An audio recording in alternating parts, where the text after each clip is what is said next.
আজকে রেসিপি নিয়ে আসছি চাদা মাছ ভর্তা, তার সাথে আছে চিংড়ি মাছ ভর্তা, তার সাথে আছে টমেটো ভর্তা, তার সাথে বেগুন ভর্তা আছে। আজকে এই রেসিপি নিয়ে আসছি। সঙ্গে 1 কাপ রসুন নিয়েছি, 1 কাপ পেঁয়াজ কুচি, তার সাথে আছে কাঁচা মরিচ, তার সাথে আছে ধনের পাতা, তার সাথে আছে শুকনো মরিচ।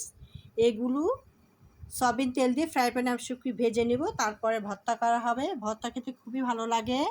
ভর্তার আয়োজন নিয়ে আসছে, তার মধ্যে ডিম পোস্ত করা হবে আজকের এই আয়োজন। তার সাথে আছে গরু মাংস আলু দিয়ে রান্না করা হবে একটু শুকনো শুকনো করে। ছেলের গরু মাংস সবচেয়ে প্রিয়, মাংস ছাড়া ছেলে চলেই না, এই জন্য গরু মাংসটাও রান্না করা হবে। আমি আজকে এই ভর্তাগুলো করা হবে, এগুলো ভেজে নিয়ে এক এক করে ভর্তা করে নিব। খেতে কিন্তু খুবই লোভনীয়। যারা ভর্তা প্রিয় তারা তো এগুলো খুবই প্রিয়, খুবই পছন্দ করবেন। আমার তো খুবই ভালো লাগে। ভর্তা থাকলে তো কোনো কথাই নাই, আমি 1 প্লেট ভাত নিমিষেই খেতে পারি।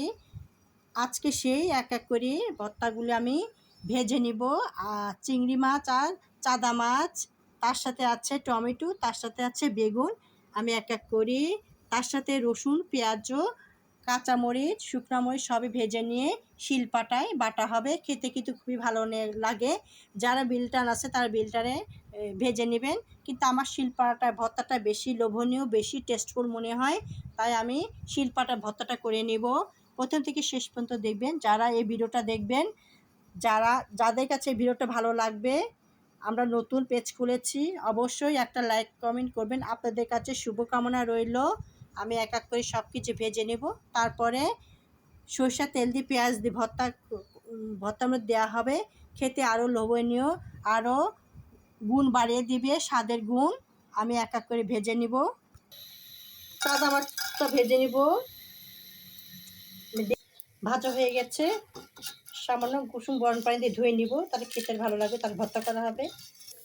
শুকনো মরিচ আর কাঁচামরিচ দুটো ভেজে নিব। মরিচটা হয়ে গেছে, একটু নামিয়ে ফেলবো। চিংড়ি মাছটা একটু সয়াবিন তেল দিয়ে ভেজে নিচ্ছি। সামান্য একটু হলুদ, একটু লবণ দিয়ে ভেজে নিচ্ছি। ধনে পাতা দিচ্ছি, দিয়ে ভেজে নিচ্ছি।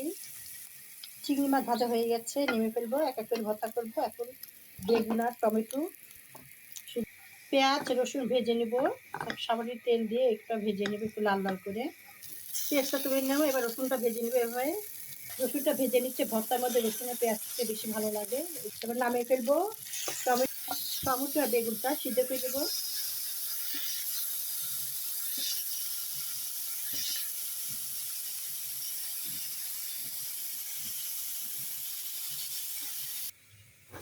মরিচটা আমি শিলপাটে বেটে নিচ্ছি, কাঁচামরিচ বেটে নিচ্ছি। চাদা মাছটা এভাবে বেটে নেব, চাদা মাছটা এভাবে বেটে নিচ্ছি। রসুন পেঁয়াজ দিয়ে চিংড়ি মাছটা ভর্তা করে নিচ্ছি। সিদ্ধ হয়ে গেছে, এখন বেগুন আর টমেটো ভর্তা করে নেব। ধনে পাতা কুচি দিয়ে দিয়েছি, এখন ভর্তা করে নিব। মরিচ আর লবণ দিয়েছি, টমেটোটা ভর্তা করে নিব। ভাজা রসুন পেঁয়াজটাও দিয়ে একসাথে ভর্তা করা হচ্ছে। শুকনো মরিচ রসুন পেঁয়াজ ভাজা বেগুন দিয়ে এবার বেটে নেবো শিলপাটায়। 4 রকম ভর্তা রেসিপি হয়ে গেছে। এখন পেঁয়াজ দিচ্ছে, আর একটু পেঁয়াজ রসুন সবসময় বাড়িয়ে দিতে হয়, ভর্তায় পেঁয়াজ রসুন বেশি ভালো লাগে।